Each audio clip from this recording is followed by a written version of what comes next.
Hey everybody, it's the media junkie from the culture of pop. How y'all doing?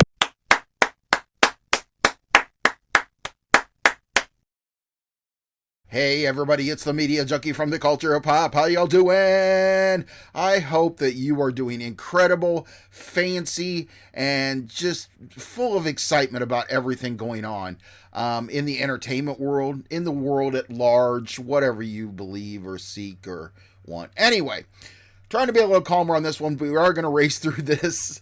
This is the Letterboxd that I keep getting behind on. I'm now another 4 months behind, so I'm just doing them in seasonal sections. So even though I know winter is about ready to be done with already, I mean, we got a month and a half or whatever, I'm going back to fall. Yeah, we left off at summer on August, so now I'm going back for fall, which will be, September, October, November. All right, and then I'm promising you that I'm gonna do a December all its own and get back to doing once a month, so I'm not so far behind or anything. I don't even know if anybody's gonna watch this. I just like doing these because they're fun, and this is what I do, and it really is fun for me to do this and play pretend or whatever, and it gives me practice, to like make sure that my trailer reactions are up to par, baby, that they're up to no good. I don't even know what that means. All right, so here we go, guys. Letterboxd. If you're not on Letterboxd, get on it. If you find me, Ragman says it right there at the top, right there. Well, hold on, I got to switch over. I'm so used to not doing I'm so used to doing trailer reactions, I forgot to flip over. I didn't have my time. So anyway, you can see my Letterboxd right up there. It's Ragman68.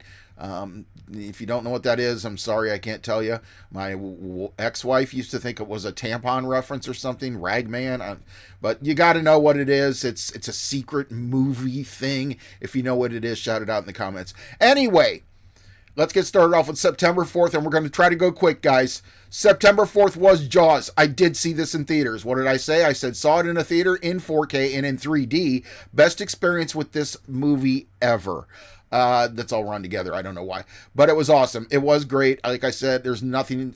I've had two of the greatest experiences with Jaws now, which was seeing it while swimming on a big giant screen, which is the way everybody wants to see it.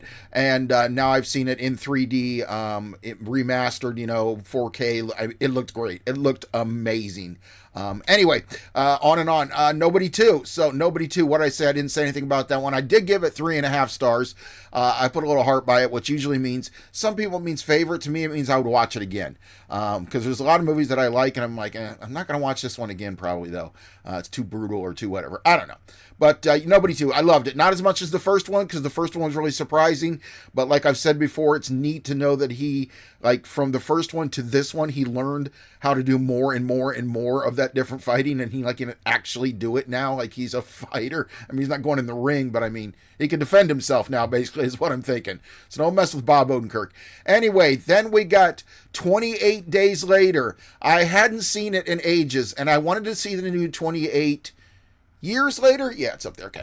I wanted to see the new 28 Years Later. So as you can see on the 7th, 7th, and 7th, I did a whole big binge watch. Watched 28 Days Later. Don't care for it. Still didn't care for it back then. Still don't care for it now. 2.5. Very slow paced. Very kind of mental-ish. Okay. I don't know. It's like mental horror. Same thing with this one too. Sorry. Didn't like it. But I did like this one gloriously. I gave it a 3, which is pretty good for me as far as these kind of movies, because I'm not, like I said, I'm not a big 28 Years Later, but I did want to see them. This one was pretty good. I loved Ray Fiennes in it. That was my best part of it. That's why I really liked it. And the story was about the same, but I don't know, man. It just wasn't what I thought it was. Singing in the Rain, bada bing, bada boom, 3 for that one, and I would watch that one again. I didn't look to see if I would watch any of the other. I don't think so, but I probably will watch them in the future. Anyway, Singing in the Rain, loved it, great. I haven't seen it since I was probably a kid, and my parents put it on or something, but it is good. It's great dancing in it and everything. I don't want to say much about it, but I mean, it is kind of like, a 50s mentality of the way they treat certain people and certain individuals is kind of weird. But I mean, it's the oldie times. Anyhow, Singing in the Rain, gave it a 3 out of 10? No, sorry, 3 out of 5. Let's go back. How do I go back? All right, I got to go back to boom. There we go. And here we begin with the rest of September. September 8th, I watched Megan 2.0 and I gave it a 4 and I would watch it again. I loved it. I thought it was great because I thought it was going to be campy. I was like, when I saw the trailer, and if you can go back and look at the trailer reaction, I said, I hope they really eat this camp. I hope they stick with it. I hope they keep it campy. I think it was way too campy for people to really even understand that it was supposed to be campy. They just thought it was dumb and stupid. But I kind of like the direction they went with it. I really do. And I liked it. And I like the actress that plays her. And I like the other people in it. And I can't remember right now. But I do like this movie. Sorry, I like it. 4. 4. Big 4 for me. Now we're getting up there. And then Unknown Number. This, of course, was on. Was this the one that was on? Yeah, this is the one that was on Netflix. I gave it 3.5. Me and my daughter watched this together. It was all right. I don't usually watch these kind of movies. I'm not a big true crime fan, but when one comes out and people are everywhere we're talking about it, I'm like, well, I guess I better dip my toes into it. So I gave it a 4. I did end up liking it. Is that what I said? Was it 4? No, 3.5. Sorry. Conjuring 2. So this was my daughter's pick, and it was all right. It wasn't what I thought. I did like the whole last, it was their last one and the stuff they did at the end and how they kind of combined everything together. That was really cool. But I mean, I'm hoping that is the last one because, I mean, as we know, The Conjuring, we watched this before. I've got a totally wrong review. This is The Conjuring 2, which was my daughter's pick. I was thinking it was the new one, which will be up on the list, and now you've got my review for that already, I guess. So anyway, I wasn't paying attention. So this one was, I gave it a 3. I think, because I was thinking I gave the other one a little bit more, I think. I gave it a little more oomph.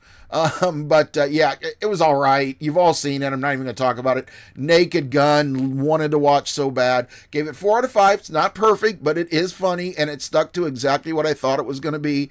And it was even better than what I thought because when the trailers, as I said before, were very toilet humorish, and a lot of us, I heard a lot of people talking saying this does not look like. And then when we got to the theater, I mean, some of the stuff that was in the trailer was cut out, wasn't even in it, and it was like it was smarter. And I'm like, okay, so we got the nonsensical slapstick stuff and crude stuff.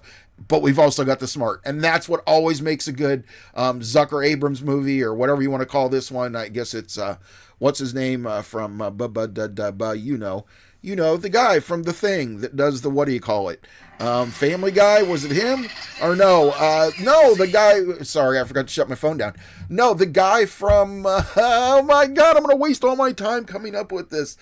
He did Superstar. He works with Andy Samberg. Isn't that him? Is it? Let's see here. I got to press that. Liam Neeson. Well, we know that. Who directed it, guys? Like, I'm just looking here, and I can't even... Paul Walter Hauser's in it, too, which is always a plus for me. I love me some Paul Walter Hauser. What is this guy's name? Oh, my God. Why can't I find the director? See, this IMDb give me the director. This is all, like... I don't know who it is, guys. If you know who it is, put it in the comments. I'm just stupid. I'm sorry. But I know somebody good directed it. Was it a Family guy, who I can't think of his name? Or was it not? I don't think it was. I think he wrote it. Anyway. All right, let's get on with it, guys. Anyway, that was a long journey into nowhere. Primer. Okay, so I remember this movie back in the day. I actually remember it from when I used to work in videos. No, I actually was. This is when I was Hot Topic, but I remember people talking about it and talking about how brilliant this movie was. When it didn't seem like anything that I would really like. I ended up, as you can see, giving it 3.5 out of 5. And this was one of my son's choices. He comes up with some very smart, intelligent choices that he gets them out of nowhere on these all these podcasts and stuff. He listens to all these podcasts like I'm some old man. Well, I am. But anyway, this one was great. If you know about it, you know about it. I'm not going to say anything more. 3.5. Watch it. I mean, give it your time, and then you're probably going to have to go and research it for at least a good hour and a half before you even come close to understanding it. I'm not sure if I understand it, but it's put together so well at such a cheap budget. It was amazing. I thought it was great. So that's 3.5, and I did definitely like it. Bring Her Back was one of my top movies of 2025. I don't need to see much about that. Go to my top 10 of 2025 in the list of videos and check it out, and I'll speak more about it there, but I loved it. Great horror movie. I definitely would watch it again with anybody who's it's not scared or not creeped out enough. Bad Man was the next one. It was all right. It wasn't really what I thought it was. I do like it when they're putting Sean William Scott in some more of these like serious roles. Or this isn't really serious. It's like probably dark comedy with a little bit of light comedy too, kind of mixed in. But it's funny, but it's also got a serious note to it too. And I like that. Like Goon was a great breakout role for him, and this is kind of that same type of thing. And I love it when they do this because I thought he was such a lost cause. He was going down the Tara Reid road, but no, man, he's made it up, and he's put the chops in, as they say. So I like him, Sean William Scott. I'm not saying everything. If he puts out another National Lampoon's American Pie 76, Stifler gets a stiffy. I mean, I don't know. The Home. Somebody not recommended it. I already had it on my radar, but I'm really iffy about Pete Davidson. Someone in the notes when I did a trailer reaction or in the comments, this is why I like comments, said I would see it. It must have been from somewhere else, another city, or I'm sorry, another country, because they had already seen it. Either that or they were somebody special. But they had already seen it, so that's the reason I saw it, because they said, look, it's pretty good, blah, blah, blah. And it was. I gave it a 3 out of 5. It's nothing to write home to mom about, but it is a good, consistent movie, and Pete Davidson does a pretty good job in it. He's been doing a pretty good job lately. Weapons was on my worst of list for top 10. We already talked about this. As you see, I gave it 2. Now, later on, you'll see I watched it again with, I think, my kids, and I upped my score some because I already knew what this number 2 was for, and this will be my first review. It was for my disappointment. I was disappointed who the villain was. I'm sorry, I know she's a cult legend now and everybody loves her, and you'll see in my further review, once I knew it was her, then I was able to just lay back and enjoy the movie the second time I watched it. But this time I was hoping for something else. I was hoping for some government thing. I was hoping for some secret cult or something. There was a lot of hope, and just my hopes were dashed. Loved the first half of the movie, like the first hour, and then once I saw who was doing it, I'm like, are you joking me? But anyway, so that was my first watch though. Death Becomes Her. Watched this with my daughter. It was on her I Want to Watch list here on Letterboxd. And I gave it 4 out of 5 stars. I've always loved this movie. I saw it in theaters originally because I'm really old, and so I finally showed it to my daughter. I had it on 4K, finally on 4K, disc or whatever they call them, the new things, the newfangled things. But Death Becomes Her. I love it, of course. 4 out of 5. I think she really liked it. She said it was really good. I do know that. Chippendales Rescue Rangers, another recommendation. Somebody said something, you need to watch this. This isn't what you think it is. It's not a stupid cartoon. And I thought it was. Never watched Chippendales to begin with. It's not. I gave it 5 out of 5 stars. Me, for animated, because it's animated in a different way. It's animated all over the place. All different styles of animation. All different styles of creative imagining. It's got Tim Robinson in it as the horrible Sonic that we saw when the first trailers arrived for that Sonic movie, the first, years ago. It's just got so many great characters in it. It's an amazing movie. I just need to get some other people to watch it. Watch it, guys. If you haven't seen it, if you're like me and you don't like animated, you'll like this. I gave it 5 out of 5 stars. Loved it, loved it, loved it. Okay, Fight or Flight. This was really good. I kind of expected this to be good when I started hearing rumblings. That maybe it might be something from the left that'll be like come at you, and all of a sudden we'll be like, oh my God, what's this? And I don't mean from the left like politically, I just mean like from your left side. And Fight or Flight was that. Really good, man. This guy's back and I love it. What the hell's his name? I can't even think of this. Is the one thing I find people's names. Yeah, Josh Hartnett. I'm getting way too excited, but I'm trying to get through this. Yeah, I love this. Josh Hartnett, Fight or Flight. Great movie, turns into an even better movie with the end. Just prepare to suspend your disbelief and you'll be fine with it. The Amateur, I love these kind of movies. I told you that. I love these governmental conspiracy movies, these corporation movies like Severance and like 3 Days of the Condor and just all kinds of stuff like that. The Amateur was good. It wasn't as good as I thought, but it was very good. I gave it 3.5 out of 5 stars. I don't know why I keep saying that. It's always 5.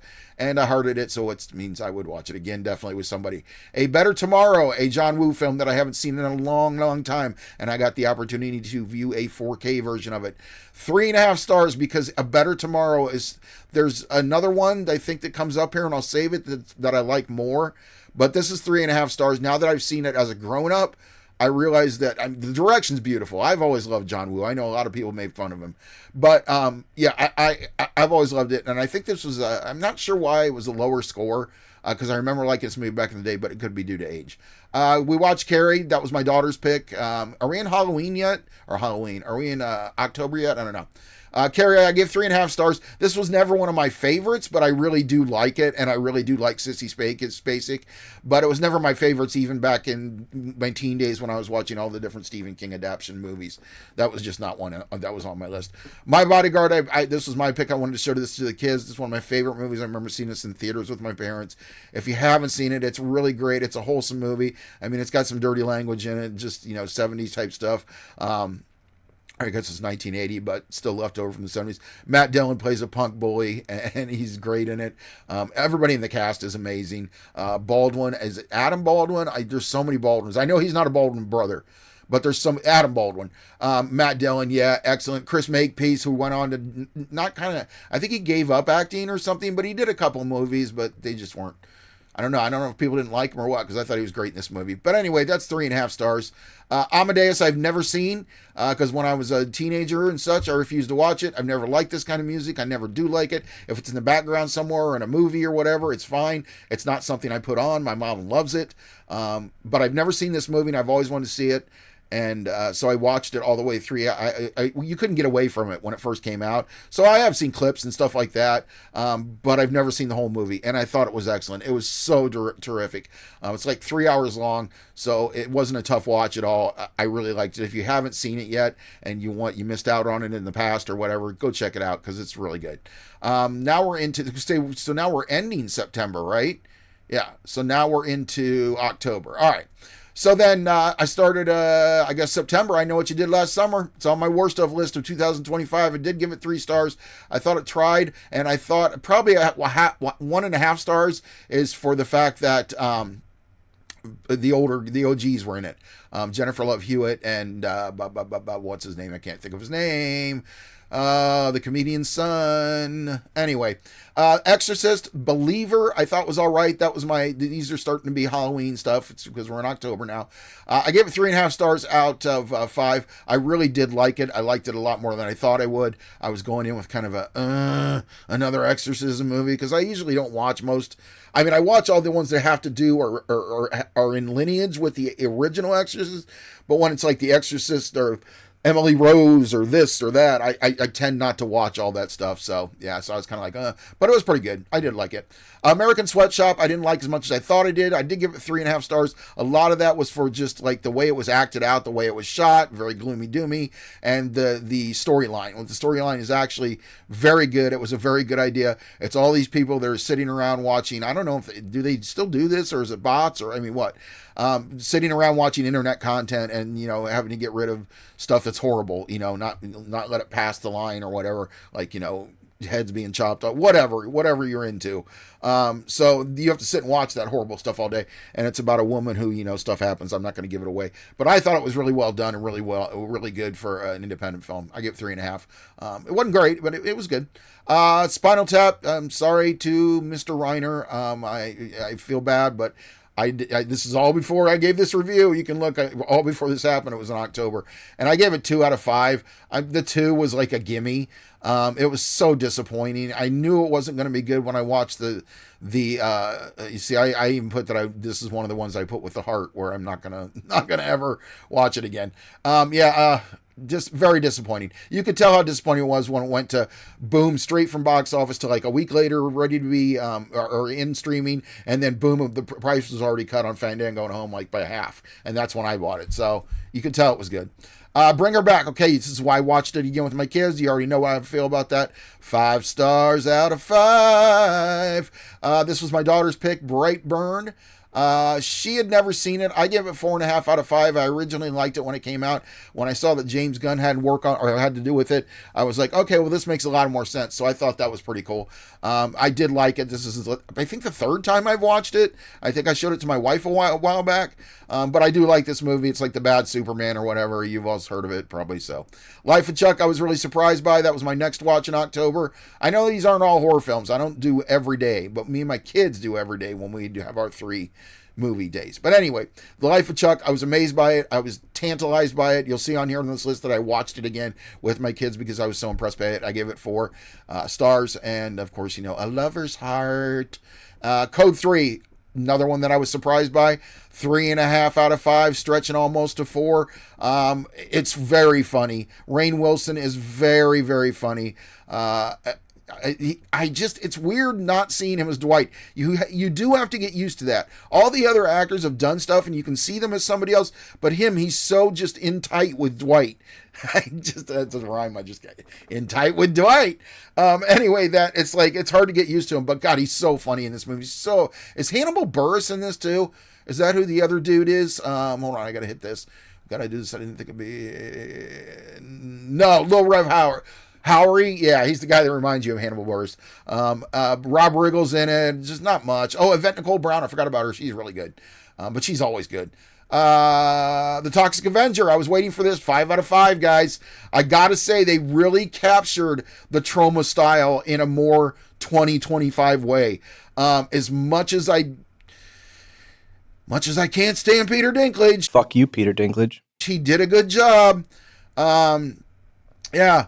So anyway, we don't have to talk about it. I thought it was good, gruesome, gory, funny,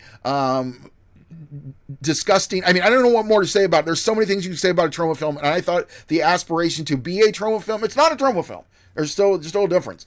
But to be a Troma film, the aspirations were there, and I'm surprised that more people didn't watch it, and I didn't hear about it, cult-wise at least. Not a lot of people were talking about it at all, but I loved it. I thought it was great. Except for, Peter Dinklage. Piece of shit.